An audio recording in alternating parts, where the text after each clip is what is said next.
చట్టం తెలిసిన వ్యక్తిగా. ఇన్వెస్టిగేషన్ అయిపోతుంది కేసీఆర్ గారితో, ఇంకేముంటుంది. చివరి పెద్ద ఆయన వచ్చేసిండు కదా, చివరి పెద్ద ఆయన అయిపోయింది కదా. నాకు తెలిసి ఈ ప్రభుత్వానికి వాళ్ళని కానీ వాళ్ళ కుటుంబ సభ్యులు కానీ అరెస్ట్ చేసేంత దమ్ము ధైర్యం ఉందని నేను అనుకుంటలేను. కాంగ్రెస్ పార్టీ కానీ లేదా ఈ రాష్ట్ర ముఖ్యమంత్రికి కానీ ఆ కుటుంబాన్ని కానీ కుటుంబ సభ్యుల్ని కానీ అరెస్ట్ చేసేంత దమ్ము ధైర్యం ఉందని నేను అనుకోను. Even after getting proper evidences also వీళ్ళకి అరెస్ట్ చేసేంత ధైర్యం ఉందని నేను అనుకోను. ఎందుకో చెప్తా వెంకటకృష్ణ గారు, పక్క రాష్ట్రంలో ఒక ముఖ్యమంత్రి సాహసం చేసి ఒక మాజీ ముఖ్యమంత్రిని అరెస్ట్ చేసి జైలుకు పంపించారు. ఫలితం ఏమైందో మీరు చూసారు, ఈ రాష్ట్రం చూసింది, దేశం అంతా చూసింది. సో ఇప్పుడు అంతంతే ఉన్నటువంటి ఈ కాంగ్రెస్ ప్రభుత్వం రేపు ఆ పెద్ద ఆయననో లేదా కేసీఆర్ గారినో లేదా ఇంకెవరినో అరెస్ట్ చేసి వాళ్ళకి సింపతి తెచ్చి ప్రజలలో రేపు వాళ్ళు ఇంకేదో చేస్తారని నేను అనుకోను.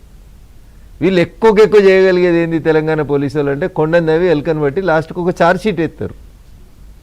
ఇక హరీష్ రావు గారి మీద ఈ నేరాలు, కేటీఆర్ గారి మీద ఈ నేరాలు, సంతోష్ రావు గారి మీద ఈ నేరాలు, కేసీఆర్ గారు సహకారంతో ఇవన్నీ జరిగినాయి అని చెప్పి వీళ్ళందరినీ ముద్దాయిలుగా రాసి తీసుకుపోయి కోర్టులో ఛార్జ్షీట్ పడేయగలుగుతారు.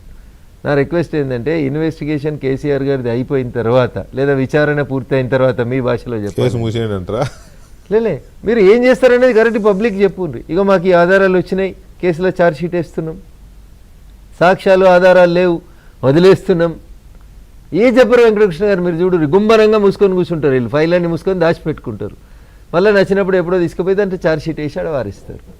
అది మేము కోర్టులో వేసినామండి, మా డ్యూటీ అయిపోయిందని వీళ్ళు చెప్పుకుంటారు. ఈ లోపల ఎలక్షన్స్ దగ్గర చేస్తారో లేకపోతే సిబిఐకి ఇస్తారేమో. నేను ఇంతకంటే ఓపెన్గా ఏం చెప్తాను సార్, వాళ్ళకి ఏం చేయడానికి ఏం లేదు ఆడ అవకాశం, వీళ్ళకి లేదు, లేదు సిబిఐకి రిఫర్ చేయొచ్చు కదా, రికమెండ్ చేయొచ్చు కదా.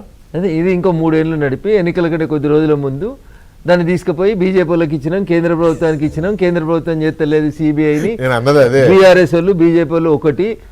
అందుకనే నరేంద్ర మోడీ గారు కేసీఆర్ని అరెస్ట్ చేసి జైల్లో పెడతలేరు, వాళ్ళిద్దరు కొల్లుడు అయ్యారు అని చెప్పి ఏడ్చుకోవడానికి వనుకొస్తుంది తప్ప ఆ కాయిదాలు 4 గీసుకుంటుంది కూడా వనికిరావు వీళ్ళు చేసే పనులు.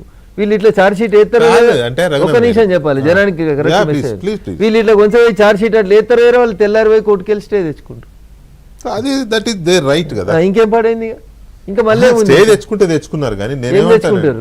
ఏం మాట్లాడతారు వెంకటకృష్ణ గారు? 2015లో కొంతమంది చిల్లరగాళ్ళ ఫోన్లు మేము వింటే ఎమ్మెల్యేలు కొని మా ప్రభుత్వాన్ని కూలగొడతామంటే మేము కూలగొడతామంటే మేము సపరేట్ కూర్చుంటామా అని మాట్లాడారు. చాలా ఇంపార్టెంట్. 2015లో పట్టపగలు సూట్ కేసులు కట్టలు తీసుకుపోయి ప్రపంచానికి అందరికి చూపించినాం కదా. మరి ఏమైందా కేసీఆర్ దాకా? నేను అదే చెప్తున్నా, అవి నిజానికి నా ప్రోమోలో కూడా 2 పాయింట్లు మీ ఎమ్మెల్యేల కొనుగోలు కానీ లేకపోతే అది కానీ ఉన్నాయి. దాని గురించి మాట్లాడే ముందు ఇప్పుడు నా అంచనా కూడా అదే, దీన్ని వీళ్ళు ఏం చేస్తారంటే కేసీఆర్ గారి విచారణ అయిపోయిన తర్వాత మీరు అన్నట్టు ఛార్జ్షీట్ ప్రిపేర్ చేసి వేసేయడమో లేకపోతే సిబిఐకి ఇవ్వడమో ఏదో చేస్తారని అనుకుందాం. ఇప్పుడు ఏమంటున్నారు మీరు కానీ లేకపోతే ఇతరులు కానీ చాలామంది కానీ ఎందుకు ఇంత టైం తీసుకుంటోంది, ఎందుకు ఇంత టైం తీసుకుంటుందని మీరు మీ సహచర ఎంపీ